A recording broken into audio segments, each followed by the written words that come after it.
श्री कृष्णा श्री कृष्णा श्री कृष्णा श्री कृष्णा। गुरुर्ब्रह्मा गुरुर्विष्णुः गुरुर्देवो महेश्वरः गुरु साक्षात् परब्रह्म तस्मै श्री गुरवे नमः। तस्मै श्री गुरवे नमः। ज्ञान दो प्रकार का, एक वह ज्ञान जिसमें त्रिपुटी निर्माण होती है और दूसरा वह ज्ञान जिसमें त्रिपुटी निर्माण नहीं होती। तो यह जो त्रिपुटी युक्त ज्ञान है, त्रिपुटी माने ज्ञाता, ज्ञान और ज्ञेय, यह भेद जिस ज्ञान में है वह बौद्ध प्रत्यय है बुद्धि के माध्यम से, और वह ज्ञान जिसमें किसी उपकरणों का उपयोग नहीं होता वह शुद्ध ज्ञान। तो यहां हम विचार कर रहे हैं कि यह जो त्रिपुटी है इसमें क्या क्या है। विज्ञानमय उत्पन्नो ज्ञाता ज्ञानम मनोमयः ज्ञेय शब्दादयो नैतत् त्रयम् उत्पत्तितः पुरा। तो ये जो तीन बातें हैं, विज्ञानमय कोश ज्ञाता और मनोमय कोश यह ज्ञान का साधन, और शब्द स्पर्श रूप रसगंध इत्यादि विषय ये ज्ञेय वस्तु है। और ये तीनों के तीन इस जगत के उत्पत्ति के पूर्व नहीं थे, और इसीलिए केवल एकमेवात द्वितीय अनुभूति हमको होनी है। अब देखो, इस सृष्टि के बारे में विचार करते समय भौतिक शास्त्र में और आध्यात्म शास्त्र में क्या फर्क है। भौतिक शास्त्र में विचार दृश्य पदार्थ या ज्ञेय पदार्थ इनको लेकर के होता है, और आध्यात्मिक शास्त्र में विचार होता है अपने अनुभवों का विश्लेषण करके। जैसे साइंस हमको बताती है पानी जो है दो वायुओं का सम्मिश्रण है, H2O, लेकिन हमारे शास्त्र पानी को H2O के रूप में स्वीकार नहीं करते। यदि उसको H2O के रूप में स्वीकार करेंगे तो चार ही महाभूत हो जाएंगे, क्योंकि H2O दोनों वायु है तो वायु में चले गए तो उसका कार्य होगा, वैसी नहीं है। तो पानी क्या है, तो बताते हैं पानी यह रस का ज्ञान जिससे होता है, तो यह रसवान है पानी, वायु का मिश्रण नहीं है। इस प्रकार से आध्यात्मिक क्षेत्र में अनुभवों का महात्म्य है, और इसी को लेकर के हमको बताते हैं इस जगत के बारे में विचार करना है तो अपने अनुभवों का विचार करो। देखो, ये जगत में क्या है इसका महात्म्य नहीं है, ये जगत में जो भी है उसके द्वारा हमारी क्या अनुभूति है वो महत्व की बात है। देखो, एक व्यक्ति के पास सभी कुछ है लेकिन उसके जीवन के अनुभव बड़े घटिया है। यहाँ एक व्यक्ति के पास कुछ भी नहीं है लेकिन उसके जीवन के अनुभव बड़े अच्छे हैं। तो दोनों में से हम किसका जीवन सफल कहेंगे? जिसके पास सब कुछ है लेकिन अंदर कड़वाहट है उसका, या जिसके पास कुछ भी नहीं है लेकिन अंदर मस्ती है उसका। इसलिए हम अपने अनुभवों को लेकर के जगत का विश्लेषण करें। अब इसके लिए शास्त्र बताते हैं इस जगत के उत्पत्ति के पूर्व केवल एकमात्र परब्रह्म परमात्मा था, और उसमें किसी प्रकार की त्रिपुटी और द्वैत की दुर्गंध नहीं थी। अब इसको समझने के लिए प्रारंभ करें अपने अनुभवों से, क्योंकि जगत के पहले क्या था क्या नहीं था हम वापस उड़ जाएंगे जगत के पहले के स्थान पर। तो शुरू करेंगे कहां से? अपने अनुभवों से। और इसीलिए यहां बताते हैं भूतोत्पत्ति है पुरा भूमा त्रिपुटी द्वैत वर्जनात् ज्ञातृ ज्ञान निज रूपा त्रिपुटी प्रलय ही नो। तो यह जो है उत्पत्ति की पूर्व की मान, इसको बताने के लिए अपने अनुभव की बात बताते हैं 16वें श्लोक में त्रया भावे तु निर्द्वैतः पूर्ण एवानुभूयते समाधि सुप्ति मूर्छासु पूर्ण सृष्टि पुरा तथा। जिस प्रकार से त्रय अभावे तु निर्द्वैतः, जहां इस त्रिपुटी का अभाव होता है वहां निर्द्वैत है, वहां द्वैत का नामो निशान नहीं है। और उस समय अनुभूति क्या है? अभावात्मक अनुभूति नहीं है, उस समय अनुभूति होती है पूर्ण भावात्मक। देखो अभी जो हमारी त्रिपुटी की द्वैत की अनुभूति वो क्या है? ये अपूर्ण है। अपूर्ण कैसे है? यह देह मैं हूं, वो देह मैं नहीं हूं। तो माने अपने अनुभूति में अपूर्णता है, संपूर्णता नहीं है। और सुषुप्ति अवस्था में यह द्वैत का संपूर्ण अभाव होने के कारण हमारा एक ही अनुभव है और वह है निर्द्वैतः पूर्ण एव अनुभूयते। इसलिए सुषुप्ति अवस्था का जो विश्लेषण है, आप जितना इसका विश्लेषण करते जाओ सूक्ष्मता से, धीरे धीरे धीरे पता चलेगा कि कैसे हम ही जगत में परेशानी निर्माण करते हैं और हम ही उससे निकलने का प्रयत्न करते हैं। तो उदाहरण देते हैं, समाधि सुप्ति मूर्छासु। जिस प्रकार से समाधि में, सुषुप्ति में और मूर्छा अवस्था में पूर्णः हमको पूर्णता का अनुभव होता है, उसी प्रकार से सृष्टि है पुरा तथा, सृष्टि के पूर्व में भी यह त्रिपुटी का अभाव होने के कारण यहाँ अद्वैत की सिद्धि हो जाती है। आगे जाने के पहले हम एक आपको सिद्धांत की बात बताते, फिर कहानी में प्रवेश करेंगे। देखो, देह जिंदा है एक व्यक्ति का जो कोमा में गया हुआ है, मरा नहीं है, जिंदा। तो कोमा में गया हुआ जो व्यक्ति है, उसके लिए माँ बहन भाई, सुख दुख, रोग स्वास्थ्य, इसका कोई अस्तित्व नहीं है। और प्रारंभ कहां से होता है परेशानी का? जहां हमने अपने देह के साथ तादात्म्य करके हमारे मन ने देह का आकार धारण कर लिया और उसके कारण हमने अपने आप को सबसे अलग कर लिया। वहां से संसार प्रारंभ होता है।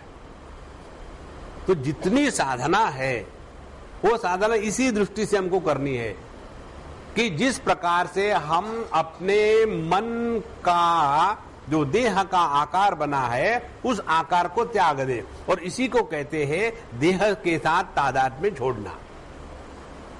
भगवद गीता के 13वें अध्याय में भगवान तत्व की बात बताने के पहले ज्ञान साधना बताते हैं। अमानित्वम अदम्भित्वम अहिंसा क्षांतिरार्जवम आचार्योपासनम शौचम स्थैर्यम आत्म विनिग्रह। उसमें 20 बातें बताते हैं।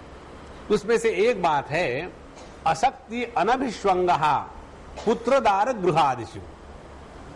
अनभिष्वंग माने तादात्म्य का अभाव।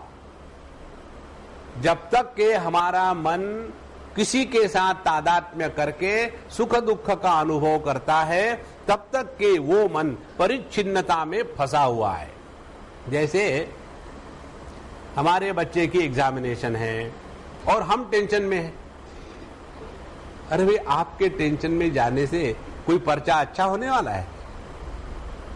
तो यह पुत्रदार गृहादिषु, दूसरे किसी के भी साथ तादात्म्य करके जो व्यक्ति परेशान रहता है उसको ये तत्व की बात समझ में नहीं आएगी। इसलिए इसको समझने के लिए अपने इस सुषुप्ति का चिंतन करें, और ये सुषुप्ति के चिंतन के द्वारा ही हम योगाभ्यास आगे बढ़ाएंगे।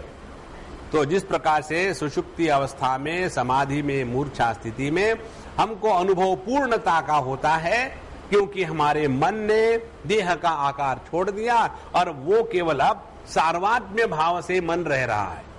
इसको भी ठीक से समझ लो। मुंडकोपनिषद में एक मंत्र आता है, द्वा सुपर्णा सयुजा सखाया समानम वृक्षम परिशस्व जाते तयो अन्यहा पिप्पलम स्वादुमत्ति अनशनन अन्यहा अभिचाकशीति। एक पेड़ पर दो पक्षी है, एक जैसे है, सयुजा एक दूसरे के साथ चिपके हुए हैं, सखाया एक दूसरे के बड़े मित्र है, हमेशा दोनों की साथ साथ बात होती है, जैसे कृष्ण अर्जुन राम लक्ष्मण उस प्रकार से। लेकिन इन दोनों में से एक पक्षी जो है वो उस पेड़ पर लगे हुए फलों को खाता है और सुखी दुखी होता है, और दूसरा पक्षी जो है वो इस पेड़ के लगे हुए फलों को नहीं खाता और मस्त रहता है। अब ये दो पक्षी कौन से हैं, ध्यान से सुनना। हमारे मन ने देह का आकार धारण करके जो एक व्यक्तित्व की कल्पना की है वह है सुखी दुखी होने वाला जीव नाम का पक्षी। और हमारा ही मन जब इस देह का अंतर्यामी रूप से नियंत्रण करता है, जो खाना खाया उसको पचाया, मुर्दे का खाना नहीं पचता, जो हमारे खून का दौड़ना चल रहा है देह में, जो हमारे श्वास चलते जा रहे हैं, यदि कोई रोग आता है तो रोग का प्रतिकार करने के लिए जो भिन्न भिन्न चीजें देह में निर्माण होती है, यह जो मन का भाग है इसको कहते हैं ईश्वर। इसीलिए ईश्वर नाम की वस्तु कहीं ऊपर आसमान में बैठी हुई नहीं है। देखो महाराज, जिस दिन ये बात अपने हृदय में घुसेगी कि ईश्वर और जीव साथ साथ है और उसी ईश्वर के कारण हमारा जीवन चल रहा है, तो हमारी साधना यही है कि यह जो जीव भाव आकार के धारण के कारण हो जाता है उस जीव भाव का त्याग करना है, और उसके लिए सब प्रपंच है। इसलिए समाधि सुक्ति मूर्छा सो पूर्ण, और जहां जागृत हो गए माने क्या हुआ, जागृत हो गए माने यह मन जो देह का अंतर्यामी था वहां से हट करके उसी मन ने देह का आकार धारण कर लिया। अब इसके पास एक एडिशनल ड्यूटी आ गई, और उसके कारण फिर मैं और तू, अलगता, परिच्छिन्नता, ये सब प्रारंभ हो जाता है। इसीलिए सृष्टि है पुरा, इस जगत के निर्मित के पूर्व एकमेवाद्वितीय एकमात्र परमात्मा तत्व था जो पूर्ण है, सत्यम ज्ञानम अनंतम ब्रह्म, जो वेद निहितम गुहायाम परमे व्योमन्न। जिसने अपने इस स्वरूप को पहचाना है वही जीवन में सुखी रहेगा। अन्यथा कुछ भी करो इस जगत में, इधर से गए उधर गए, ये किया वो किया, ऐसा किया वैसा किया, कुछ इसमें से निकलना नहीं। अच्छा महाराज, अब इस सिद्धांत को बताने के लिए नारद जी की कथा बताते हैं। यो भूमा ससुखम नाल्पे सुखम त्रेधा विभेदिनी सनत कुमार प्राहैवम नारदायाति शोकिने। एक बार ये कथा आती है उपनिषद में कि नारद जी बड़े दुखी थे। नारद जी भी दुखी थे, हां जी,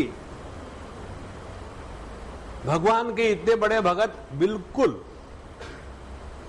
तो एक बार अतिशोकिने नारदाय, अतिशोकिने बहुत ही दुखी थे, उनका वो कारण बताएंगे इसी अध्याय में।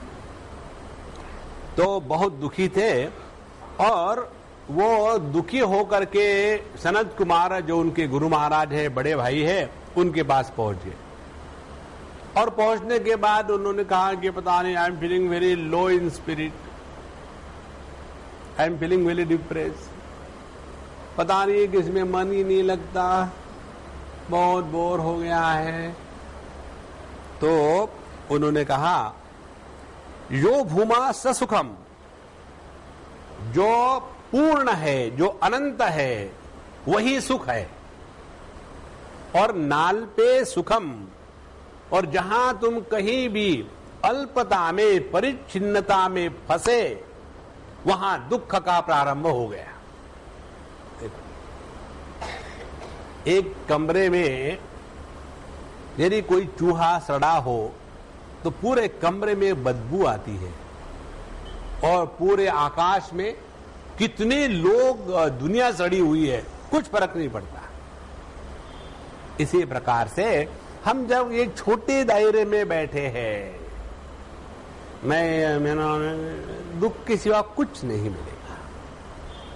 जहां इसमें से निकल जाओ वही जीवन का आनंद प्रारंभ है। इसीलिए हम जो छोटे दायरे में फंसे रहते हैं जागृत अवस्था में,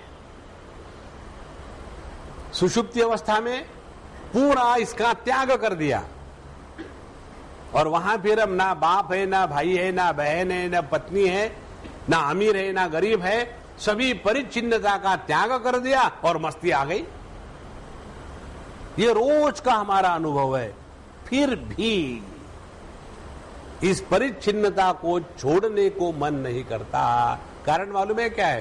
कारण परिच्छिन्नता को मन ने छोड़ दिया तो मन मर गया। देखो, पत्नी को छोड़ दिया तो हस्बैंड मर गया। देखो, और डरपोक कौन है? आदमी नहीं डरपोक हस्बैंड होता है। इसीलिए हर बार कहीं भी चले जाओ, जैसे हमारे कैंपों में लोग आते ना, हम उनको बताते भैया अकेले आया करो, मियाँ बीबी साथ में मत आना, या तो मियाँ आए या तो बीबी आए। तो ऐसा क्यों? इसलिए कि वहां जाएंगे दोनों बुढ़ाओ कैंप के लिए, और आने के बाद स्वामी जी हमारे दोनों के सूटकेस एक है, सब एक है, तो एक ही कमरे में चाबी खो जाए तो ठीक है। और वहां जाने के बाद फिर वही वो मेरी टूथब्रश कहाँ है, वो रखिए सिंक पर, वो पेस्ट कहाँ है, वही तो रखिए, दिखती रही क्या, मेरा मुंह कहाँ है जो घर में हो रहा था वहां जाकर के वही होता है। देखो, ये जो डिपेंडेंस है ना, परावलंबन, इसी के कारण पुरुष अत्यंत वीकलिंग होते हैं। देखो, शादीशुदा आदमी और एक सन्यासी, दोनों में फर्क क्या है? यही फर्क है। दोनों भी सबके साथ रहते हैं, लेकिन शादीशुदा आदमी बहुत वीकलिंग अंदर से, नो कॉन्फिडेंस, नो स्ट्रेंथ। तो हमारे नारद जी महाराज उनको बताया कि नारद जी, आपने कहीं ना कहीं किसी परिच्छिन्न को पकड़ के रखा होगा, इसीलिए दुखी हो रहे हो। तो यो भूमास सुखम नाल्पे सुखम त्रेधा विभेदिनी सनत कुमार प्राहैव नारदाय अतिशोकिने। इसलिए अल्प या परिच्छिन्न क्या है? परिच्छिन्न है त्रेधा विभेदिनी। वह ज्ञान, जो ज्ञान त्रिपुटी के कारण कट जाता है, वह ज्ञान परिच्छिन्न का होता है। देखो, मुंडकोपनिषद में पहले ही एक दो मंत्रों में आता है, वहां प्रश्न पूछते हैं कि हमें वह ज्ञान बताओ जिसको जानने से सब जाना जाता है। तो वहां कहते हैं द्वे विद्या वेदितव्ये पराचैवा पराच तत्र अपरा ऋग्वेद यजुर्वेद सामवेद अथर्ववेद शिक्षा कल्प व्याकरणम निरुक्तम छंदम ज्योतिषमिति परा यया तद्वस्तु उपलभ्यते। अपरा विद्या क्या है? ये 4 वेद और उसके 6 अंग, ये सब का सब अपरा विद्या में आता है। और परा विद्या क्या है? यया तद वस्तु उपलभ्यते। परा विद्या वो है जिसके द्वारा हम अपने स्वरूप को पहचानते हैं। तो ये जितना भी ज्ञान है जो बुद्धि के, मन के माध्यम से इकट्ठा किया जाता है, उस ज्ञान में यह त्रिपुटी बनी रहती है। देखो, तो त्रेधा विभेदिनी, तो जब तक कि ये त्रिपुटी बनी रहेगी तब तक कि हम अल्प में फंसे हैं, और जब तक कि अल्प में फंसे हैं नाल्पे सुखम, आपके जीवन में सुख कभी भी नहीं होगा। अब ये नारद जी जैसे व्यक्ति दुखी होने का कारण क्या है?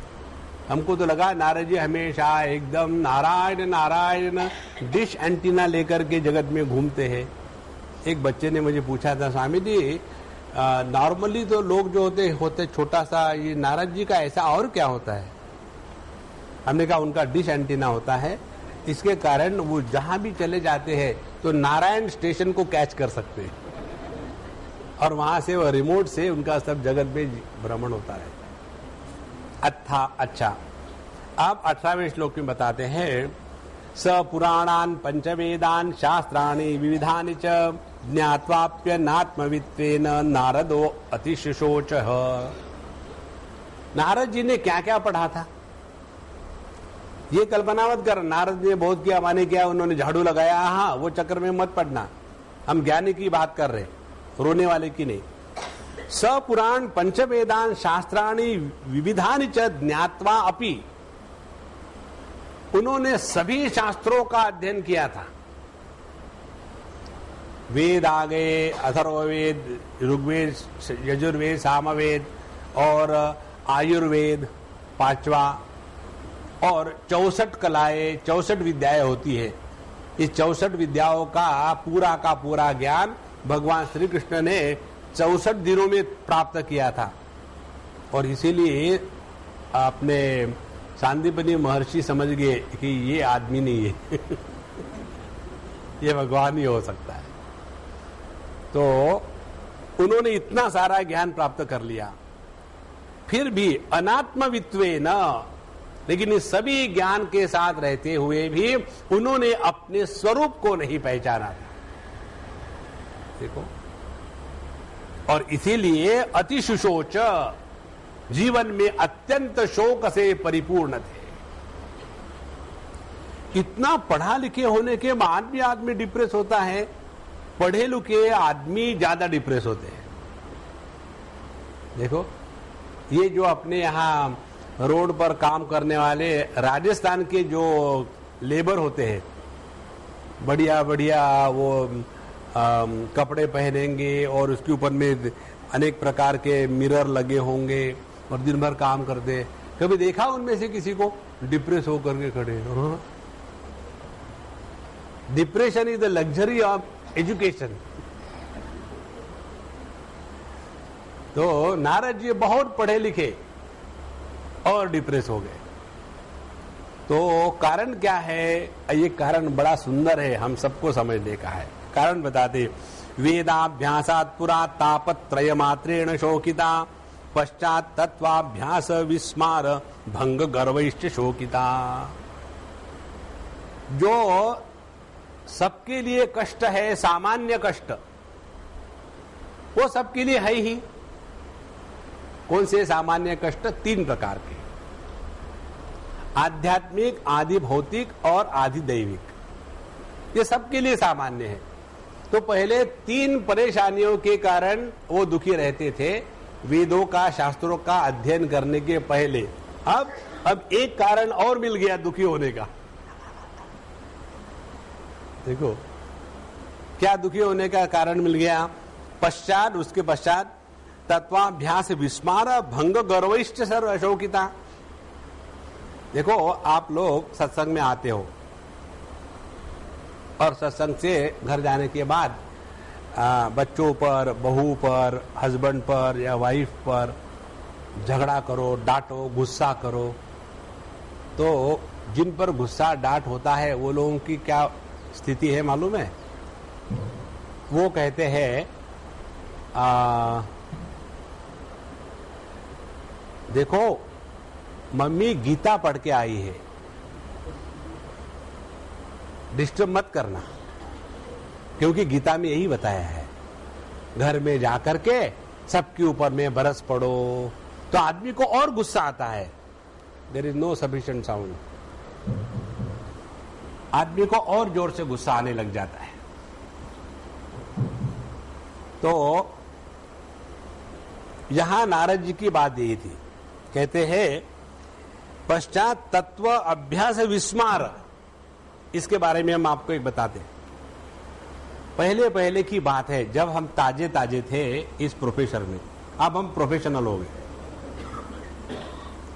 उस समय यदि किसी मंत्र को हमको भूल जाते, हम समझो कुछ बता रहे, बताते बताते कोई एक आधा मंत्र याद आया कि उस उपनिषद में वो कहा है, और हमने मंत्र कहना शुरू कर दिया और भूल गए।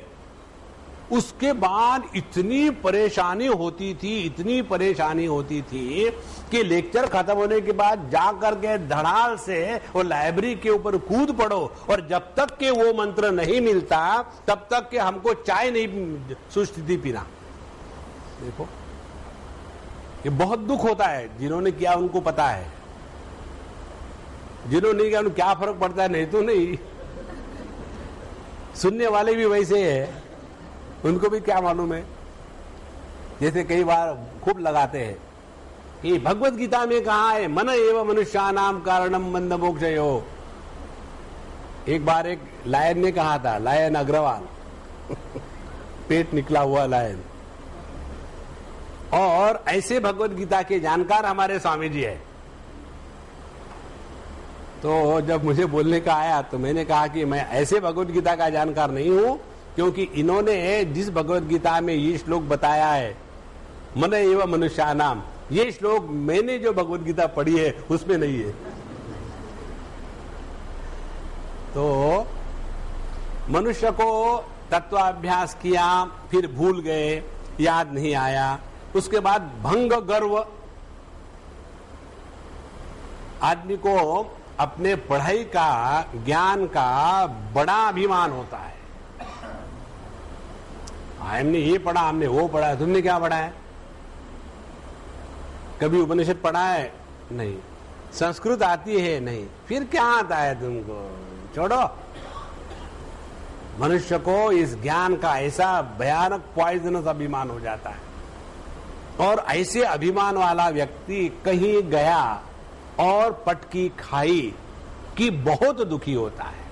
तो नारद जी की समस्या ये थी, पहले 3 कारणों से दुख हो रहे, अभी 3 जमा 4 7 कारणों से दुखी हो रहे थे। देखो, इसीलिए जैसे देखो ना, एक बार एक लड़का बाइसिकल पर जा रहा था स्लोप पर, और हाथ छोड़ करके ऐसा भर्र जा रहा हूं, और जाके गिर गया।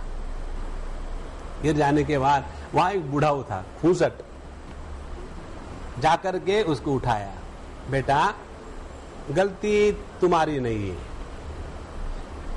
तुमने केवल हाथ ही छोड़े, पैर भी छोड़ देते तो नहीं गिरते। तो पहले बेचारा गिरा और गुस्सा आया। इसी प्रकार से नारद जी को बड़ा दुख हुआ कि हमने इतना सारा किया लेकिन कुछ नहीं। तो वो कहते, सोहम विद्वन प्रशोचामि शोक पारम न यात्र माम इत्युक्तः सुखमेवास्य पारमित्यध्य धादृशी। ऐसे नारद जी ने जाकर के सनत कुमार जी से कहा कि मैं बहुत दुखी हूं, और इसीलिए आप मुझे इस चक्कर से छुड़ाओ, क्योंकि मैंने बहुत सारा अध्ययन किया शास्त्रों का, लेकिन कुछ नहीं हुआ। ये बात आपको देखने को मिलेगी। आप वाराणसी में चले जाओ, बड़े बड़े विद्वान पंडित आपको वहां मिलेंगे। एक विद्वान महात्मा जी हैं, उनकी बात बताता हूं। हम उनको मिलने के लिए गए, बूढ़े हैं, काफी बूढ़े हैं, 90+। और हमको कोई ले गया, स्वामी जी ये बड़े महात्मा है, आप उनसे बात करो, आओ। हम गए, नमस्कार चमत्कार किया, और पूरे इसका निचोड़ यही है उनके इतने साल वाराणसी में रहने का। काशी महात्म्य में बताया है कि जो व्यक्ति काशी में मरता है उसी की मुक्ति होती है, और इसीलिए मैं यहां रुका हूं। अब देखो, माने आप कहो कि हमने वेद पढ़े, पुराण पढ़े, शास्त्र पढ़े, जैसे हमारे कबीर जी महाराज कहते हैं काशी मरने से मुक्ति होती है तो राम नाम से क्या लेना है? देखो, इसीलिए यह जो दुराग्रह होता है, इसका कारण यही है कि हमने ये पढ़ा है, वो पढ़ा है, हम बाया हाथ नहीं छूते, दाहिना हाथ नहीं छूते, लकड़ी के पट्टे पर बैठ के खाते हैं और नारियल की कटोरी में पानी पीते हैं, लकड़ी के ही बर्तन में खाना खाते हैं, धूत वस्त्र पहनते हैं, सिले हुए वस्त्र पहनते नहीं, पूरी जिंदगी इसी में। हम दंडी स्वामी हैं, हम किसी को नमस्कार नहीं करेंगे। माने जो देहात्म भाव की बात है उसको छोड़ के जो चलना है वही दृढ़ हो रही है। इसका कारण क्या है? इसका कारण यही है, मूल जो प्रयोजन है शास्त्रों के अध्ययन का वही डिफीट हो रहा है। इसलिए भैया इस बात को स्पष्ट समझ लो, केवल शास्त्र पढ़ के प्रवचन दे करके कुछ नहीं होता। सिमिलरली प्रवचन सुन के भी कुछ नहीं होता। उपनिषद कहती है, नायमात्मा प्रवचने न लभ्य न मेधया न बहुना श्रुतेन यमैवेश वृणुते तेन लभ्य तस्यैष आत्मा विवृणुते तनुम स्वाम। जब तक के हमको परमात्मा को छोड़ के और कुछ नहीं चाहिए, ये जब तक के पूर्ण कमिटमेंट नहीं होगा तब तक के प्रभु का दर्शन नहीं होगा।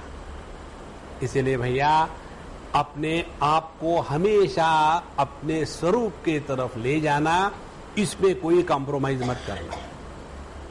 Late us not fool our self कि हम तो बड़े अच्छे हैं, हम तो बड़े पवित्र हैं, हम तो समाज की सेवा कर रहे हैं, हम दूसरों का भला करते हैं।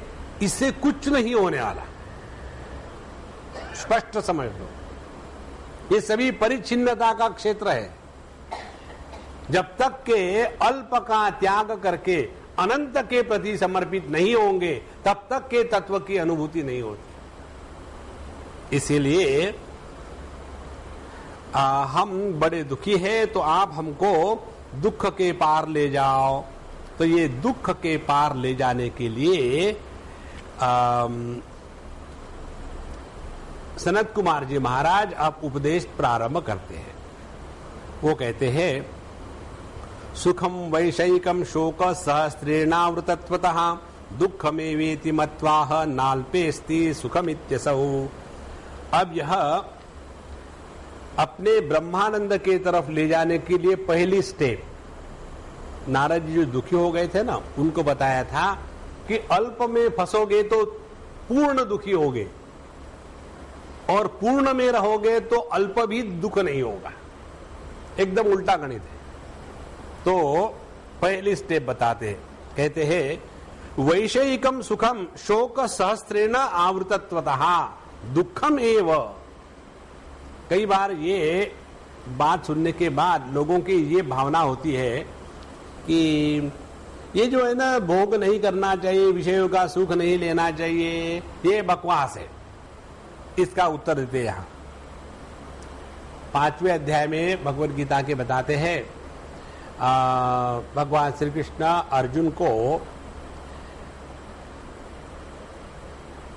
जो सुख इंद्रियों का विषयों के साथ संबंध होकर के पैदा होता है, वह सुख हमेशा हमको गुलामी में बांध लेता है और इसीलिए न तेषु रमते बुधाहा। जो बुद्ध है, समझदार है, वो इंद्रियों के द्वारा प्राप्त सुख में फंसते नहीं, क्योंकि आद्यंतवंत ये जो इंद्रियों का द्वारा जो सुख है ये आदि अंतवान है। जब सुख मिला, विषय मिला तो बड़े सुखी हुए, विषय नहीं मिला तो दुखी हो गए। तो सुख दुख के लिए जहां परावलंबन आ गया वही तो दुख है। सुख दुख की सच्ची परिभाषा है सर्वम परवशम दुखम सर्वम आत्मवशम सुखम एतद् विद्यात् समासेन लक्षणम सुख दुःखयोः। जहां हमारे जीवन में परावलंबित्व है वह दुख का कारण है, और जहां हम स्वतंत्र है, किसी पर भी अवलंबित नहीं है, वही आनंद की पराकाष्ठा है।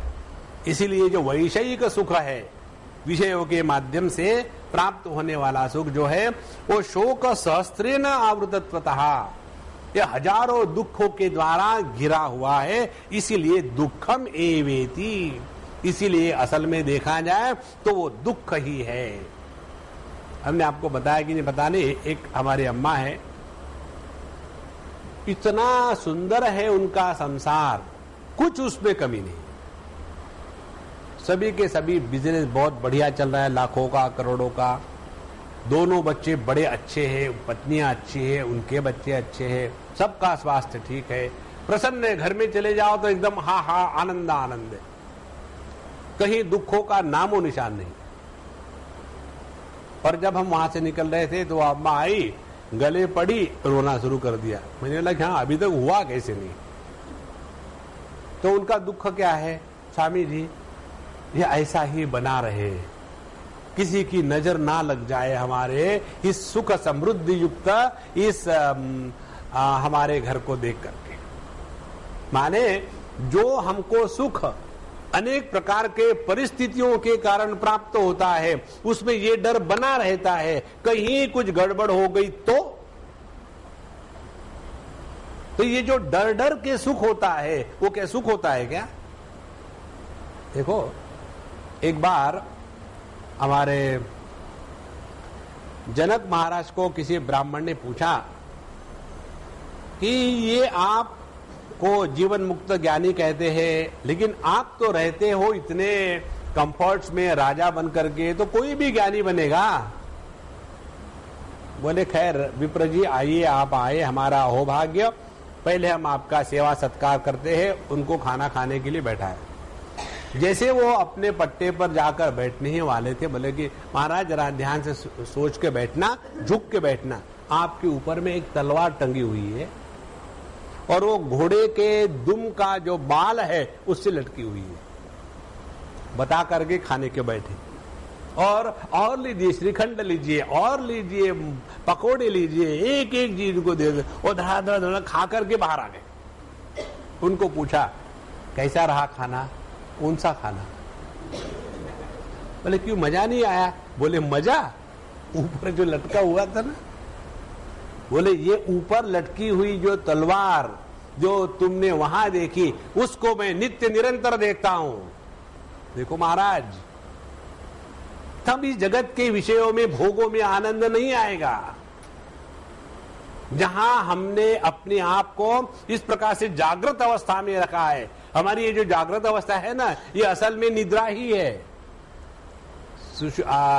मांडुक्य उपनिषद में इसका वर्णन आता है। जिसको हम जागृत अवस्था कहते हैं वह स्वप्न है, जागृत नहीं है। एक तो निद्रा है, दूसरा स्वप्न है, और तीसरी परमात्मा की स्थिति है। तो यह जागृत और स्वप्न दोनों 100% सेम है, कोई फर्क नहीं दोनों में। क्योंकि जब हम सपना देखते हैं तो कोई भी व्यक्ति सपने को सपने जैसा नहीं देखता, वहां से बाहर आने के बाद बड़े शेर बनते और सपने में डर डर के घबरा जाते हैं। इसलिए महाराज अपने इस स्वरूप को पहचानने के लिए पहली स्थिति ये समझे कि ये वैषयिक सुख जो है ये सुख नहीं है, वह केवल सुख का आभास है।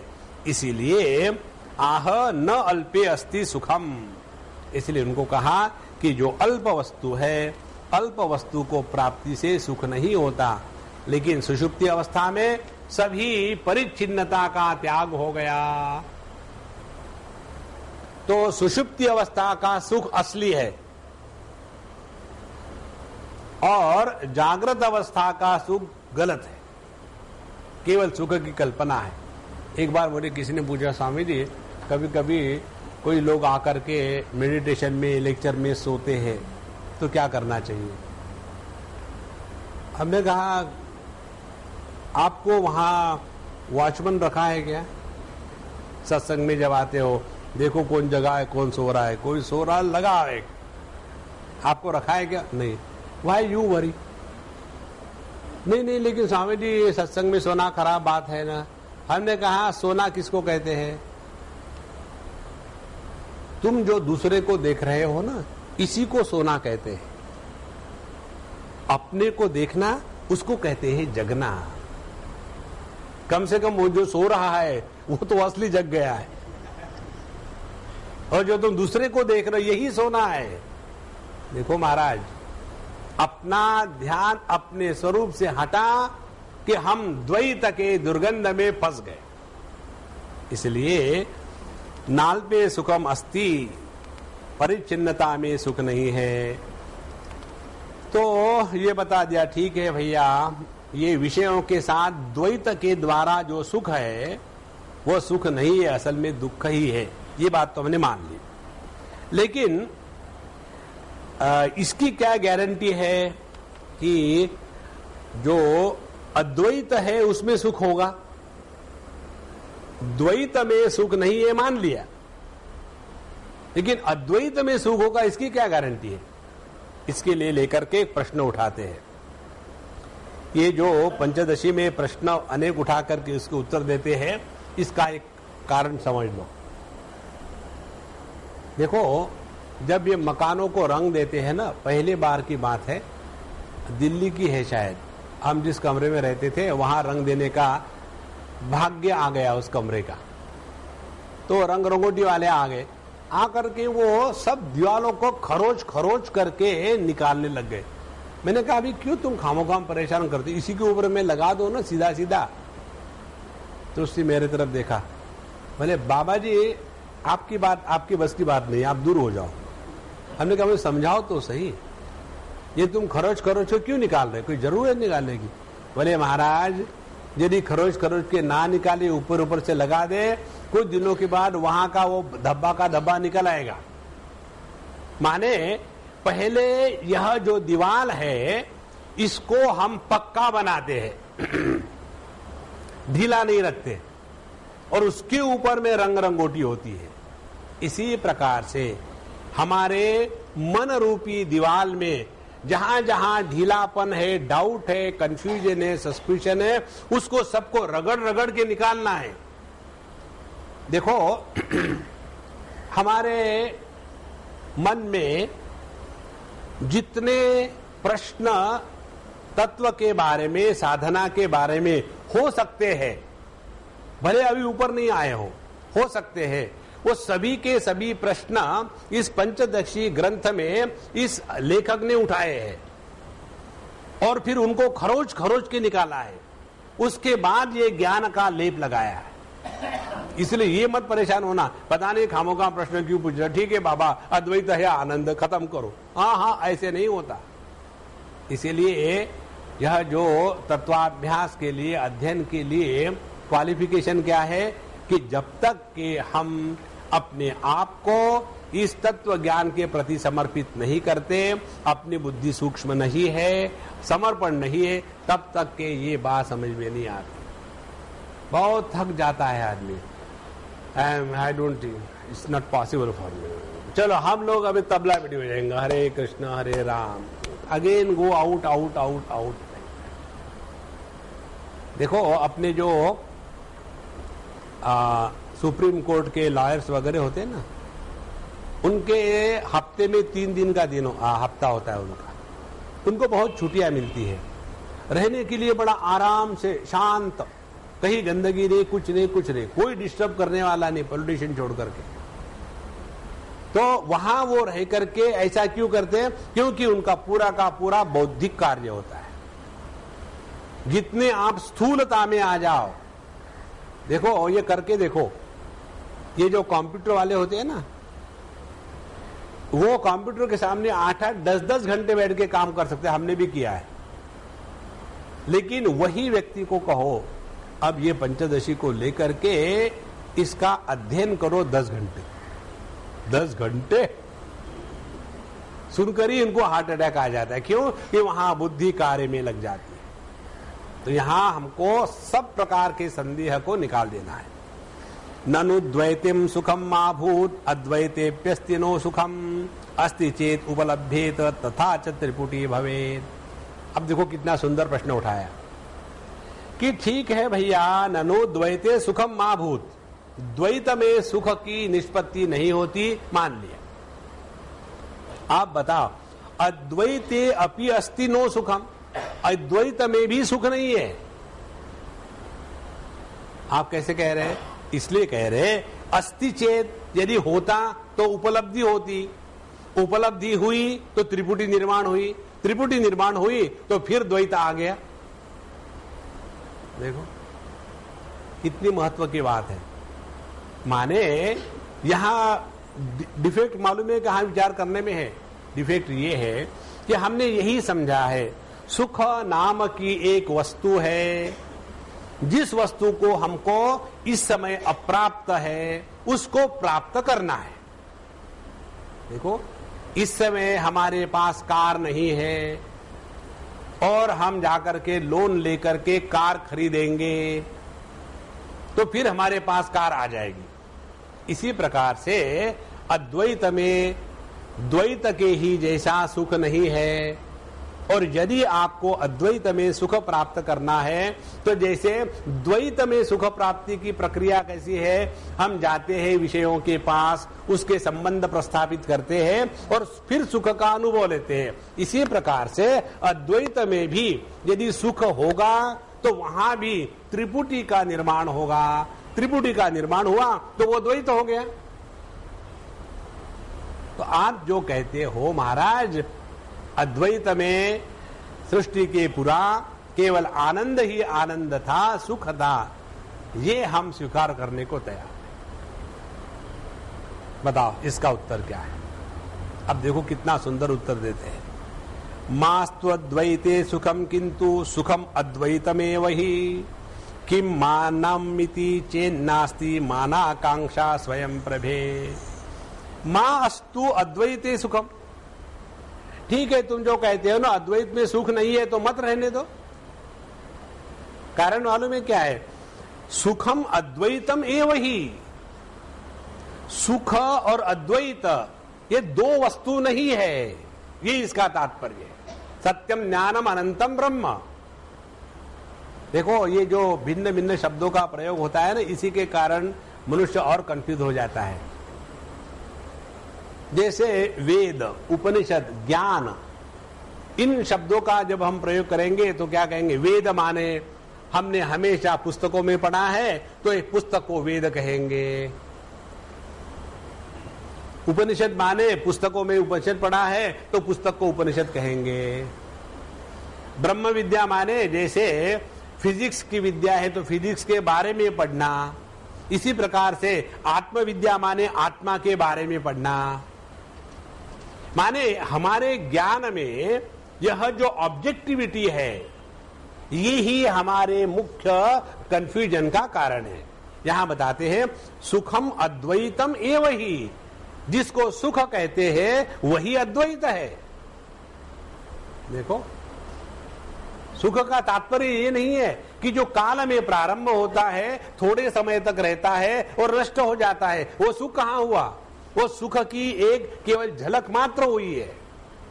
देखो ध्यान से समझ लेना, यदि रसगुल्ला खाने से सुख मिलता, एक रसगुल्ला खाओ तो 1 किलो सुख मिला गणित के लिए, 2 रसगुल्ले खाओ तो 2 किलो सुख मिला। खाते जाओ खाते जाओ खाते जाओ, 30, 40, 50, 60, 70, 80, 90, जैसे जैसे रसगुल्लों का नंबर बढ़ता जाएगा वैसे वैसे सुख की प्राप्ति कम होती जाएगी। और जो रसगुल्ला पहले नंबर में सुख देता था वही रसगुल्ला 40-50 में जाकर के दुख देना प्रारंभ करेगा। देखो, और ये भी जो सुख है विषयों का, ये काल में प्रारंभ होता है, थोड़े समय तक रहता है, फिर समाप्त हो जाता है। ऐसा सुख नहीं है अद्वैत का। यह अखंड अद्वैत नित्य उपलब्ध अनुभूति है। देखो महाराज, इसीलिए जो अद्वैत सुख है इसको हम शब्दों के द्वारा नहीं बता सकते। जैसे समझो, आपको एक दिन मुझे किसी बच्चे ने कहा स्वामी ji I love you.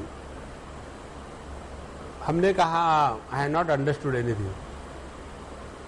Means what? Swami ji I love you so much. So much means what? जैसे ऐसे this is a pencil, I give you, This I understand. When you say I love you means what? Swamiji, you don't understand. I say, yes, I am not understanding. What do you mean by I love you? And so much means what? So much, or so much. See? The more you reach the nearness of your own self, your language becomes important. और इसीलिए ये जो अपने स्वरूप का आनंद है, ये स्वरूप का आनंद, इस पे जो षष्ठी विभक्ति का प्रयोग है वो अनर्थक है, इसे अर्थ मत निकालो। जैसे कहते हैं चीनी की मिठास, माने चीनी और मिठास अलग अलग नहीं, एक ही है। जैसे अग्नि की उष्णता, तो अग्नि की उष्णता का अर्थ ये मत लेना एक डब्बे में उष्णता रखिए, दूसरे डब्बे में अग्नि है, और भाई ये उष्णता किसकी है? अग्नि की है। ये कोई मियाँ बीबी है क्या? देखो, इसीलिए सुखम अद्वैतम एव ही, यह जो undivided conscious experience itself is bliss. तो मास्तु सुखम द्वैते अद्वैते, आप जो कहते हो अद्वैत में सुख नहीं है तो मत रहने दो। कारण क्या है? किंतु सुखम अद्वैतम एव ही। किम मानम इति चेत, यदि आप कहोगे कि इसका क्या प्रूफ है कि अद्वैत ही सुख है, किम मानम इति चेत, तो कहते हैं नास्ति मानाकांक्षा स्वयं प्रभे। किसी भी प्रमाण की, अथॉरिटी की आवश्यकता नहीं होती जो स्वयं अपने आप को प्रकट करता है। स्वयं प्रभे, सेल्फ रिवीलिंग, सेल्फ इल्यूमिनेटेड। जैसे ये हम पुस्तक को पढ़ रहे हैं, अब ये पुस्तक को पढ़ने के लिए कितने प्रकाशों की आवश्यकता है? पहले बाहर का ट्यूबलाइट का प्रकाश चाहिए, और फिर हमारे आंखों का प्रकाश चाहिए, आंखों में मन का प्रकाश चाहिए, मन में चैतन्य का प्रकाश चाहिए, तब जाकर के ये ज्ञान हो रहा है। अब एक एक चीज निकालो। हमको यदि ये ट्यूबलाइट देखनी है तो हम कहेंगे क्या पुस्तक कहाँ है भाई? क्यों? ट्यूबलाइट देखनी है। अब पुस्तक की आवश्यकता है ट्यूबलाइट देखने के लिए, लेकिन नहीं, जब हमने पुस्तक को देखा था तब ट्यूबलाइट की आवश्यकता थी। इसीलिए सोचा कि ट्यूबलाइट को देखना है तो पुस्तक की आवश्यकता है। नहीं, तुम में और ट्यूबलाइट में कोई फर्क नहीं दोनों एक ही है। उसी प्रकार से जो हमारा स्वरूप है स्वयं प्रभ, सेल्फ इल्यूमिन्ड, सेल्फ एस्टैब्लिश, और इसीलिए इस अद्वैत के लिए किसी भी प्रमाण की अपेक्षा नहीं है। जैसे समझो आपको किसी ने कहा कि आप को कुछ नहीं आता, तो वो तो हम स्वीकार कर सकते हैं। लेकिन आपको किसी ने कहा कि यू आर नॉट देयर, तो कोई भी कहे, साक्षात भगवान आकर के कहे, तो भी हम स्वीकार नहीं करेंगे। कारण क्या है? हमारे अस्तित्व के लिए हमको किसी से कोई अपेक्षा नहीं।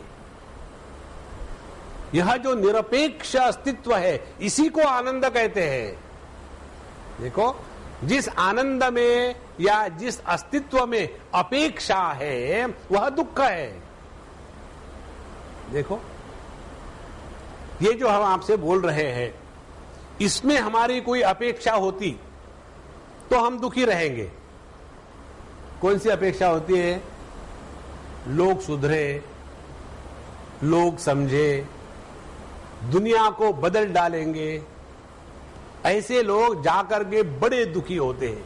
आप देखेंगे महात्मा लोग मस्त क्यों रहते हैं? उसका एक ही कारण है, वो सुख की प्राप्ति के लिए जगत में नहीं जाते।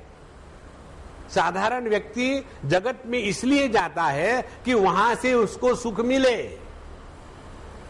और जो असाधारण व्यक्ति है वो जगत में सुख प्राप्ति के लिए नहीं जाता है, वो सुख की अभिव्यक्ति के लिए जाता है। इसलिए यह जो निरपेक्ष स्वतंत्र अस्तित्व है, यही आनंद है। और इसीलिए मानाकांक्षा स्वयं प्रभे नास्ति, इसकी कोई आवश्यकता ही नहीं। अब इसको जरा आर्ग्यूमेंट को चालू रखते हैं आगे। स्वप्रभत्वे भवद्वाक्यम मानम यस्मात् भवानिदम अद्वैतम अभ्युपेत्यास्मिन् सुखम नास्ति इति भाषते। आपने अभी अभी कहा कि अद्वैत में सुख है। पिछले श्लोक में उन्होंने कहा कि द्वैत में सुख है, अद्वैत में नहीं है। तो हमने कहा ठीक है, अद्वैत में मत होने दो, क्योंकि सुख और अद्वैत एक ही है। तो स्वप्रभत्वे भवद वाक्यम, और जहां तक के यह आनंद जो सुख है ये स्वप्रभ है, यह अपने आप डिसाइड किया हुआ है, किसी के कहने से नहीं है। तो ये जो वाक्य है आपका, यही तो प्रमाण हो गया। और इसीलिए आप बताते हो कि यह अद्वैत में सुख नहीं है। इस प्रकार से कैसे आप कहते हो? माने आप तो कहते हैं कि अद्वैत में सुख नहीं है। ये तुमने कहां से जाना? तुम जो कहते हो अद्वैत में सुख नहीं है, किसने बताया तुमको? हम जानते हैं। माने अद्वैत में सुख नहीं है, यह तुमने स्वयं ही निर्णय लिया ना। माने आपको अद्वैत में सुख नहीं है ये कहने के लिए किसी दूसरे की आवश्यकता नहीं पड़ी। हम तो वही कहते हैं कि अद्वैत में सिद्धि के लिए किसी दूसरे की अपेक्षा नहीं होती। देखो कितनी सुंदर बात है। और जहां आपने अपने अद्वैत स्वरूप को समझ लिया है, पहचान लिया है, वहां आपका अनुभव हमेशा आनंद सुख स्वरूप होगा। इसीलिए नाभ्युपैतम अहम अद्वैतम तद्वचो न्युद्य दूषणम वच्मीति चेतदा ब्रूहि किमासी द्वैततः पुरा। और यदि तुम कहो कि हमने ये अद्वैत आनंद की स्वीकृति ही नहीं की है, हमने तो केवल आपके कहने को कोटेशन मात्र दिया है, तो बोले ठीक है, ऐसी बात है तो बताओ। यह जो किमासी द्वैततः पुरा, द्वैत के माने जगत के निर्मिति के पहले क्या था ये बताओ। आप इसमें 2-3 विकल्प उठाते हैं। कहते हैं कि किम अद्वैतम उत द्वैतम अन्यो वा कोटिरिंतम अरंतिमः अप्रसिद्धो न द्वितीय अनुत्पत्ते है शिष्यते अग्रिमः। अब ये बताओ, तुम जो कहते हो इस द्वैत जगत के निर्मिति के पूर्व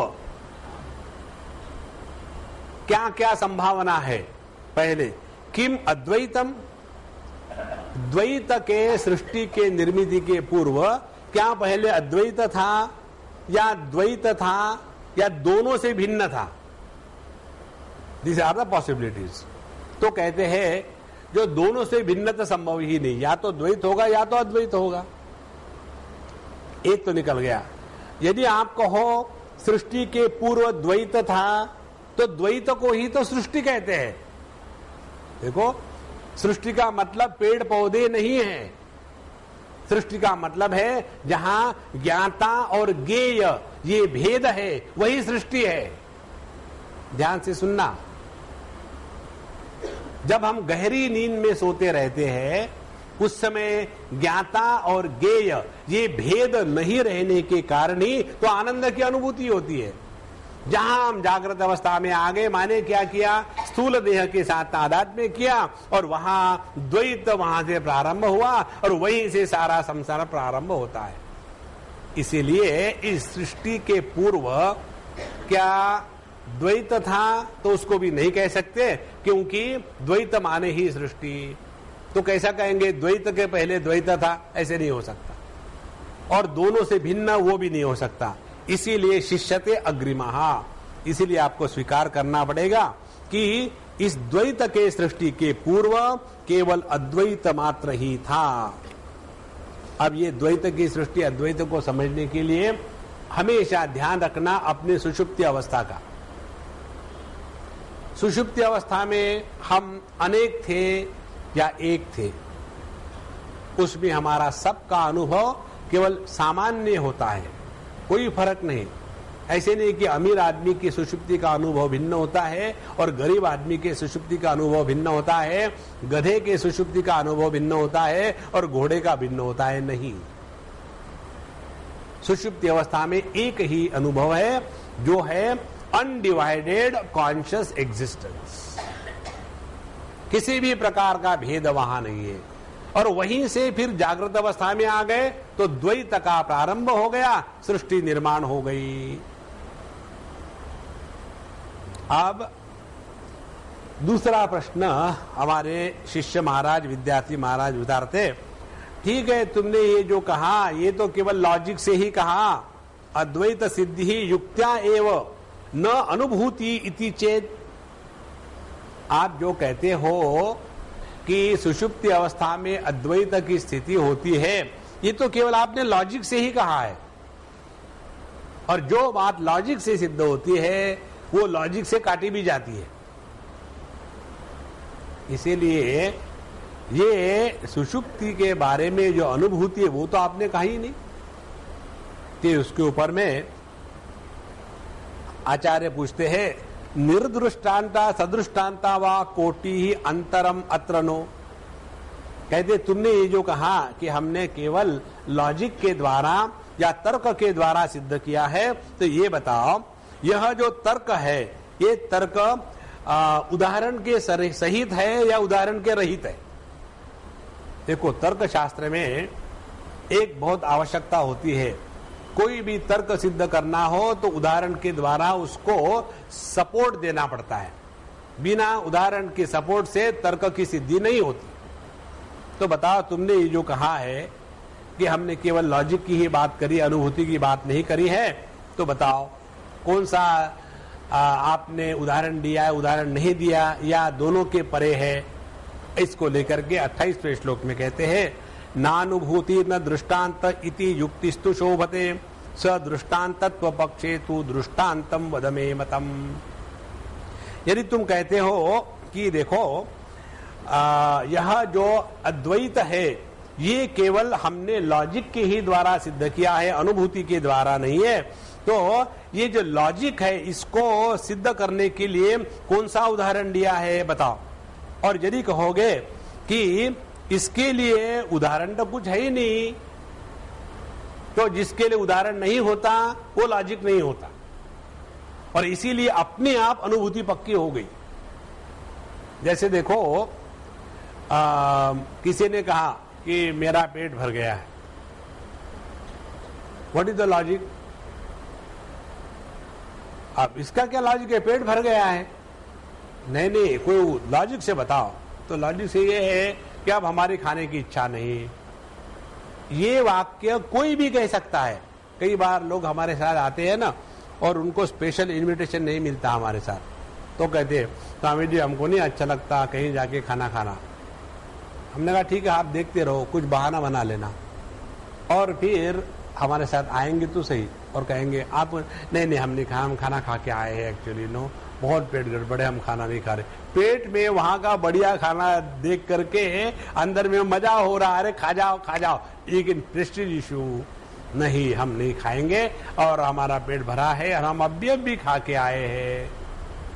ये कोई लॉजिक हुआ? ये कोई दृष्टांत हुआ? हाँ, ये तो केवल अनुभूति का क्षेत्र मात्र है। इसीलिए यहां जो बात हो रही है वो अनुभूति की है, लॉजिक की नहीं है। इसीलिए यहां 29वें श्लोक में आचार्य कहते हैं, अद्वैतः प्रलयो द्वैत अनुपलम्भेन सुप्तिवद इति चेत् सुप्तिरद्वैतेति अत्र दृष्टान्तमीरय। एक विद्यार्थी का दूसरा एक और प्रश्न आता है, प्रलयः अद्वैतः द्वैत उपलम्भेन, यह जो प्रलय है उसमें अद्वैत की सिद्धि होती है क्योंकि वहां द्वैत की उपलब्धि नहीं होती।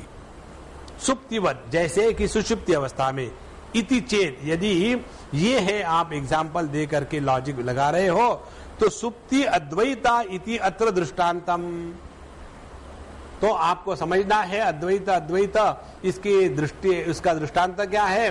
तो सुषुप्ति ही अद्वैत है, ऐसा कहो। विद्यार्थी अपने गुरु को, टीचर को समझाता है कि आप जो कहते हो अद्वैत में कोई दृष्टांत नहीं है, तो हम देते दृष्टांत। जैसे सुषुप्ति में द्वैत नहीं होता, वैसे अद्वैत में भी द्वैत नहीं होता। और यही आपने केवल लॉजिक से सिद्ध किया है। अद्वैत में आनंद है। हे गुरु महाराज, ये आपके अनुभूति की बात नहीं है। गुरु महाराज कहते हैं, अरे तू तो बड़ा इंटेलिजेंट निकला रे।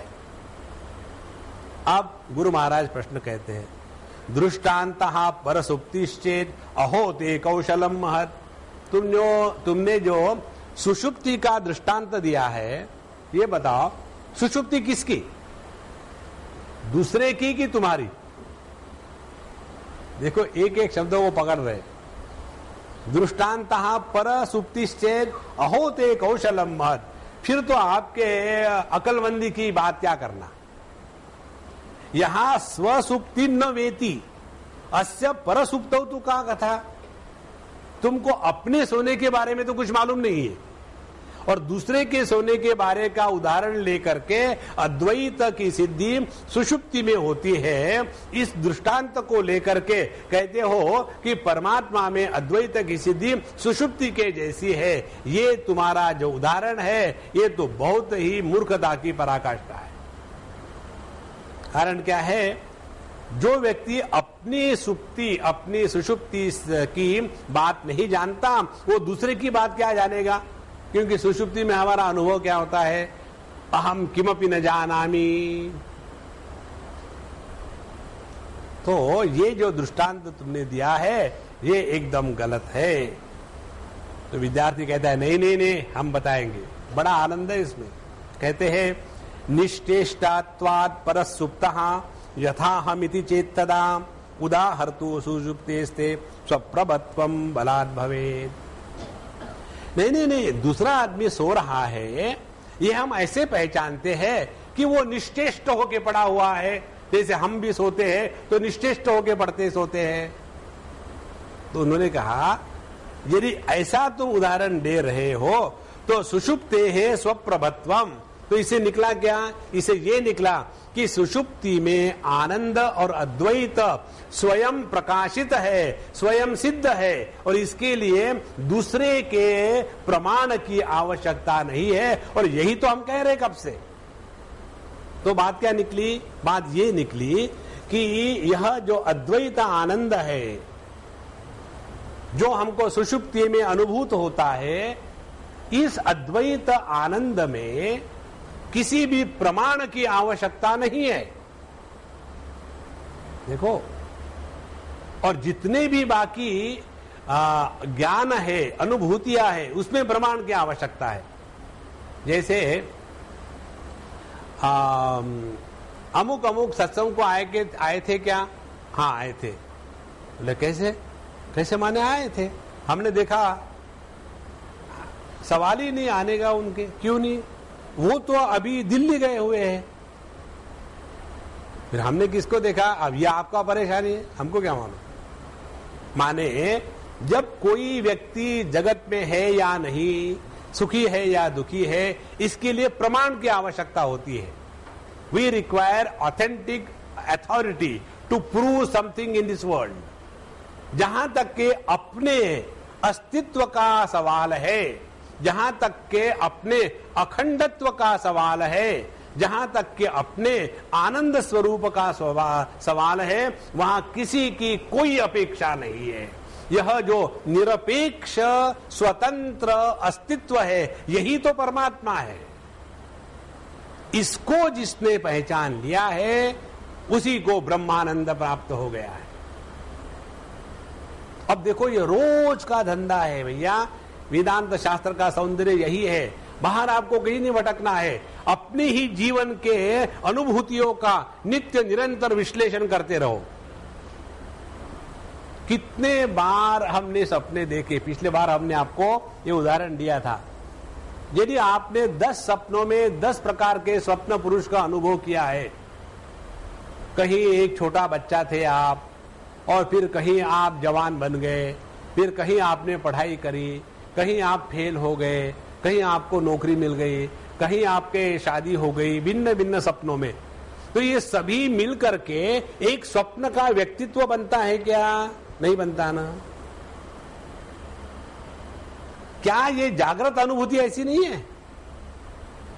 क्योंकि सपना आके खत्म हो जाता है। इसी प्रकार से ये जागृत आया, खत्म हो गया, फिर आया, फिर खत्म हो गया। तो प्रत्येक जागृत अवस्था की अनुभूति में जो एक जागृत पुरुष होता है, उनको इकट्ठा करके जो हम व्यक्तित्व का निर्माण करते हैं, इससे बढ़कर के और कोई मूर्खता नहीं है।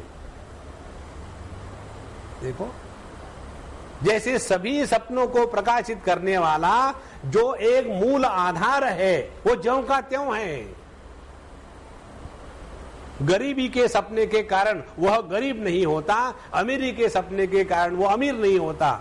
इसी प्रकार से इस जागृत के सुख दुख के द्वारा जो सुखी दुखी नहीं होता और सभी सुखों दुखों का जो एक अखंड अनंत आधार है, वही तो आनंद है, वही तो ब्रह्म है। उसी को पहचानने में जो आनंद है, वही ब्रह्मानंद है। देखो महाराज, लेकिन यदि सभी ऐसा करेंगे तो घर गृहस्थी कैसी चलेगी? ऐसा जब प्रश्न कोई कहते हैं ना, ऐसे लगता है कि खूब पिटाई करे, धड़ाधड़ धड़ाधड़। अरे यह कम इन द रॉन्ग क्लास। जैसे छोटे बच्चे को जबरदस्ती से बैठाओ पढ़ाने के लिए, और पढ़ने के बाद लगे समझ में आया, हाँ हमको चॉकलेट कब मिलेगा? अरे बाबा मैं पढ़ा रहा था, नहीं आपने पढ़ा दिया है ना, ठीक है अब हमको चॉकलेट चाहिए। माने he was just waiting to get out. इसी प्रकार से यह जो तत्व का चिंतन है, इसमें यदि आपको लगना है तो ये जो द्वैत की बातें हैं, वहां की समस्याएं हैं, उसके बारे में एक ही बात आपको आखिरी बताते हैं। द्वैत के किसी भी समस्या का कोई भी समाधान नहीं है। ये हमेशा ऐसा ही रहा है, हमेशा ऐसा ही रहेगा। क्योंकि नालते सुखम अस्ति, अल्प में परिच्छिन्नता में सुख का नामो निशान नहीं है। भूमा वही सुखम, जो पूर्ण है, अनंत है, वही आनंद है, और उसको केवल पहचानना मात्र है।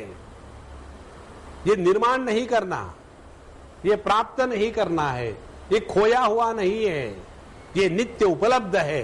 केवल हमारे दृष्टि में गड़बड़ी हो गई। श्री कृष्णा नारायण।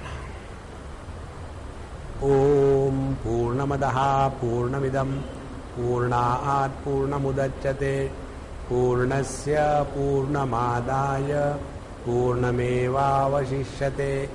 ओम शांति शांति शांति। हरि ओम। श्री गुरुभ्यो नमः। हरि ओम।